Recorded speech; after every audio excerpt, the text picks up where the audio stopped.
GoNat 2025, 13th and 14th of September, SS Convention, Shamshabad.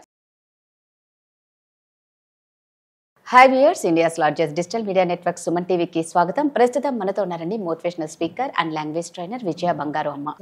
ఇప్పుడు మనం మాట్లాడుకునే టాపిక్, నిజంగా ఏదైనా ఆరోగ్యం బాగలేదు అంటే హాస్పిటల్కి వెళ్తాం. అలాంటి హాస్పిటల్లోనే అత్యాచారాలు జరుగుతున్నాయి అంటే ఎక్కడికి పోతాము? అమ్మ ప్రతిసారి అంటది ఎక్కడ ఆడపిల్లలకు రక్షణ లేదు అని. సో కరీంనగర్లో ఐసీయూలో ఒక అమ్మాయిని అత్యాచారం చేశారు. సో దాని గురించి ఒక్కసారి అమ్మతో మాట్లాడతాం. అమ్మ నమస్తే. నమస్కారం. నిజంగా బాగుండాలి, ఆరోగ్యంగా ఉండాలి, ట్రీట్మెంట్ కోసం హాస్పిటల్కి వెళ్తే అక్కడున్న ఐసీయూలో కూడా వదలట్లేదు అంటే ఎంత చెప్పడానికి సిగ్గుచేటుగా ఉందమ్మా. మనము అదే చెప్తున్నా, మనం కొన్ని టాపిక్స్ ఏంటంటే తప్పనిసరి పరిస్థితులలో అంటే వాళ్ళకి అవేర్నెస్ కోసం మనం చేయాల్సి వస్తున్నది. కానీ కొన్ని టాపిక్స్ నిజంగా మనం డిస్కస్ చేయాలంటే కూడా నాకైతే చాలా బాధగా ఉంటుంది, సిగ్గుగా కూడా ఉంది. బాధ ఉంటే పర్లేదు, సిగ్గుగా ఉంది అంటే అవి అంటే అట్లాంటి టాపిక్స్ మనం అంటే పబ్లిక్ ప్లాట్ఫామ్ లో మాట్లాడాల్సి వస్తుంది కదా అనేసి. నిజంగా హాస్పిటల్ అంటే ఏంటంటే ఒక దేవాలయం లాంటిది. వైద్యులందరినీ మనం దేవుళ్ళలాగా చూసుకుంటాము.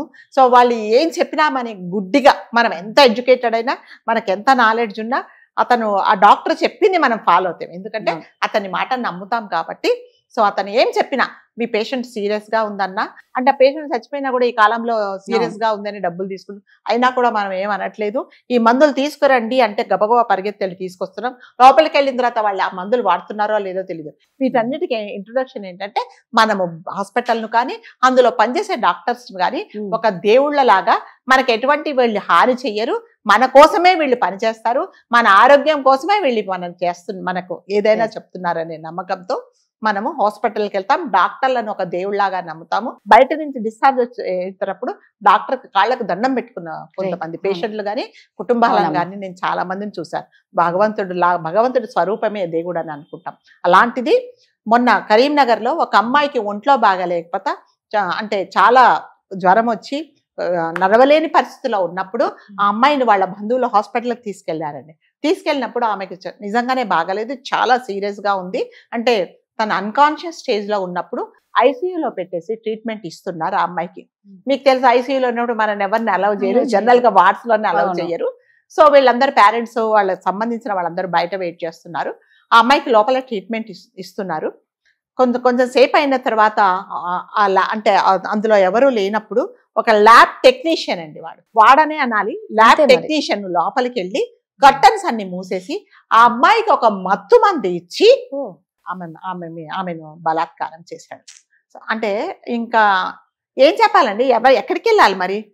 అంటే వాడికి కనీసం మమ్మల్ని నమ్ముకొని హాస్పిటల్లోకి వచ్చింది కదా, నా పని అంటే నేను అంటే అందులో మరి కెమెరాలు ఉన్నాయో లేదో, కెమెరాలో మాత్రం ఇతను ఒక కెమెరాలో రికార్డ్ అయ్యింది. లోపలికి వెళ్ళాడు, కర్టన్ చుట్టూ, జనరల్ గా ఐసీయూలో కర్టన్ చుట్టూ వేసేసి పేషెంట్ లోపల ఉంచుతారు. సో లోపలికి వెళ్ళి ఆడ పని చేశాడు, మత్తు మందు ఇచ్చి. అంటే ఎలాగంటేనండి, లోపలికి వెళ్ళినప్పుడు ఇప్పుడు నిజంగానే అతనికి అట్లాంటి ఉద్దేశమే లేదనుకోండి, టెక్నీషియన్ ఏదో లోపల ఏదో పని, జనరల్ టెక్నీషియన్ అసలు వెళ్ళరు కదా, నర్సులో డాక్టర్స్ ఇంకా ఎక్కువ అంటే ఆయాలు ఏదో శుభ్రం చేయడానికి. వీడు ఎందుకు వెళ్ళాడు? వెళ్ళినప్పుడు ఏం చూశాడు, చూసిన తర్వాత ఎవరూ లేరు. ఆ అమ్మాయి తనే ఉంది, పాపం చాలా బాధపడుతూ అన్కాన్షియస్ స్టేజ్ లో ఉంది. తన పేరే తన ఒంటి మీద తనకే స్పృహ లేదు.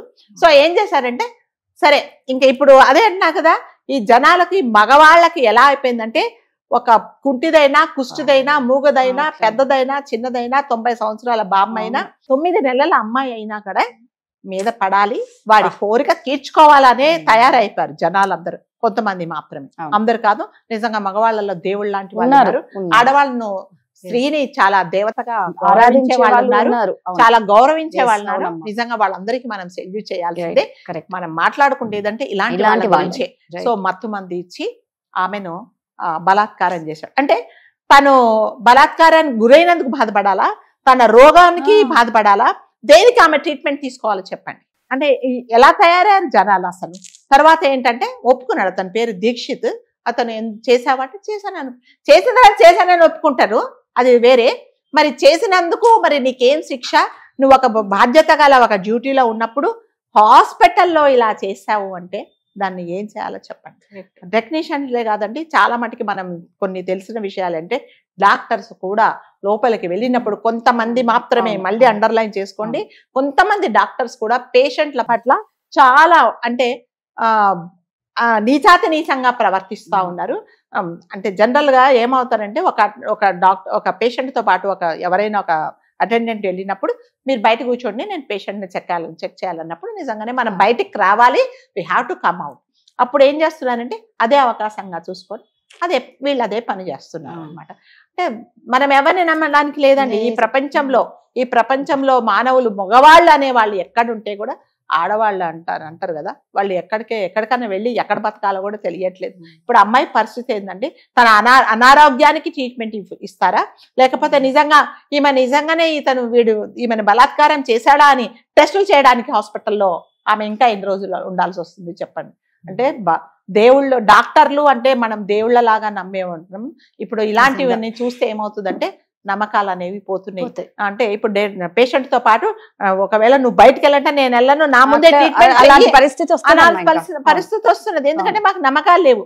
అంటే ఎవరో ఒకరు చేస్తే మేము అందరిని ఎవరిని నమ్మం. ఇప్పుడు నీ మనసులో ఏముందో కూడా మేము చెప్పలేము. కాబట్టి పేషెంట్లను అంటే ఒంటరిగా వదిలిపెట్టాలంటే కూడా భయవేస్తుంది అనమాట. ఐసీయూలో అంటే మీకు తెలుసు ఆ పేషెంట్ ఎలాంటి పేషెంట్ ను ఎలాంటి హెల్త్ కండిషన్ ఉంటే ఒక ఐసీయూలో ఒక పేషెంట్ ను పెడతారు అనేది తెలిసిందే. కాబట్టి మరి వాడు ఎటువంటి ఉద్దేశంతో లోపలికి వెళ్ళాడు, వాడికి లోపలికి వెళ్ళింది కాకపోతే నేను అనుకుంటా ఇదంతా ముందు ప్రీ ప్లాన్, ఎవరూ లేరు. సో ఈ అమ్మాయికి అయితే కాన్షియస్ లో లేరని చెప్పేసి మళ్ళీ వస్తుందేమో వాడికి ఒక మత్తు మంది ఇవ్వడం ఏమిటంటే, అంటే ఆ మత్తు మంది ఇచ్చేటప్పుడు నేను ఎందుకు ఇస్తున్నాను ఈ మందు, అంటే నా కోరిక ఏంటిది, నేను ఇది మంచిదేనా అని ఒక్క క్షణం కూడా వాడు ఆలోచించుకోకుండా మీద పడి వాడికి కావాల్సిన కోరిక తీర్చుకొని వచ్చేసాడు.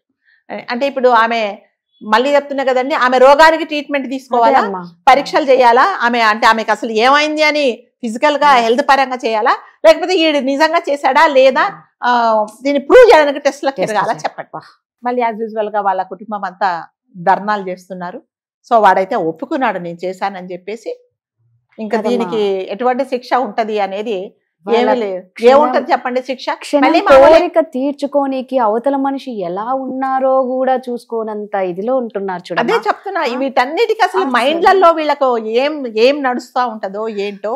అంటే ఆ క్షణంలో ఎవ్వరు కనిపించినా, అంటే నీకు ఆపోజిట్ సెక్స్ ఎవరైనా ఇర్రెస్పెక్టివ్ ఆఫ్ ఏజ్ ఒక ఆడ అనే ఒక ఆపోజిట్ సెక్స్ కనిపిస్తే నువ్వేం చేయాలంటే వెళ్ళి పడాలి, నీ కోరిక తీర్చుకోవాలి అనేలాగా కొంతమంది మగవాళ్ళు కాదు మగ పిల్లలు కూడా అలా బిహేవ్ చేస్తున్నారు. కాబట్టి ఆడవాళ్ళు ఏం చేయాలంటే మీకు తెలుసు ఏదో కొన్ని ఇళ్ల ముందు తర్వాత కొన్ని షాప్ ముందు ఎలక్ట్రిక్ ఇది పెడతారండి, ఇట్లా పట్టుకుంటే కాలిపోతాను. అలాంటిది మనకు కూడా ఏదన్నా ఒకటి చుట్టూ పెట్టుకొని తిరగాలి. ఎలక్ట్రిక్ ఫెన్సింగ్ అంటారు. ఆ ఎలక్ట్రిక్ ఫెన్సింగ్ ఏంటంటే మీరు దగ్గరికి వస్తే మొత్తం కాలిపోతుంది, బాడీకి అలా పెట్టుకోవాలి. అలా పని కనీసం అంటే చట్టాలు సవరించకపోతే కనీసం ఆడవాళ్ళకి మీరు అందరూ అంటే చంటి పిల్లలు పుట్టంగానే మీరు ఇది ఇస్తారు కదా, ఇంజెక్షన్ వ్యాక్సిన్ ఇస్తారు, అట్లాగే మాకు కూడా ఇచ్చేస్తే మేము బుల్లెట్ ప్రూఫ్ లాగా అంతే. అంటే మేము పెద్దవాళ్ళమైనా కూడా మాకు నిజంగా మాకు కూడా లేదు, మీరు చిన్నపిల్లలైనా మీకు లేదు, మీకు పుట్టిన లేదు, పసిపిల్లలకు కూడా లేదు. సో కనీసం మరి అలాగైనా ఆలోచిస్తే మంచిది మాకు అందరికి. అప్పుడైతే మేము సేఫ్ గా బయటికి వెళ్తామేమో. హాస్పిటల్ కి, స్కూళ్ళకి, పోలీస్ స్టేషన్లకి వెళ్తే ఎవడేం మాట్లాడతాడో తెలియదు. అదే హాస్పిటల్కి వెళ్తే ఏ డాక్టర్ మీద పడతాడో తెలియదు కదా, ఎవరు ఏం చేస్తారో తెలియదు, బస్సులో వెళ్తే ఏ డ్రైవర్ ఏ క్లియర్ మీద పడతారో తెలియదు, ఇంట్లో ఉంచితే పక్కింటోడు ఏం చేస్తారో పక్కింటోడు కాదు ఇంట్లో వాళ్ళు ఏం చేస్తారో తెలియదు, ఎక్కడ ఉండాలో. కాబట్టి దయచేసి మరి కనీసం చట్టాలు సవరించకపోయినా అట్లీస్ట్ రక్షణ కవచాలు ఇవ్వమని మనము అందరం కలిసి ఒకసారి అప్పీల్ చేసుకుంటే బాగుంటుందేమో. కరెక్ట్ గా చెప్పారమ్మా. నిజంగా ఇప్పుడు ఇంకా అలాగే ఉంది, ఏం చెయ్యలేము. మనల్ని మనం కాపాడుకోవాలంటే మన మటుకు మనమే ఒక కవచం, రక్షణ కవచం చుట్టూ పెట్టుకొని కూర్చోవాలి, మన బాడీ కూర్చోవాల్సింది అంతే. థ్యాంక్ యూ అమ్మా.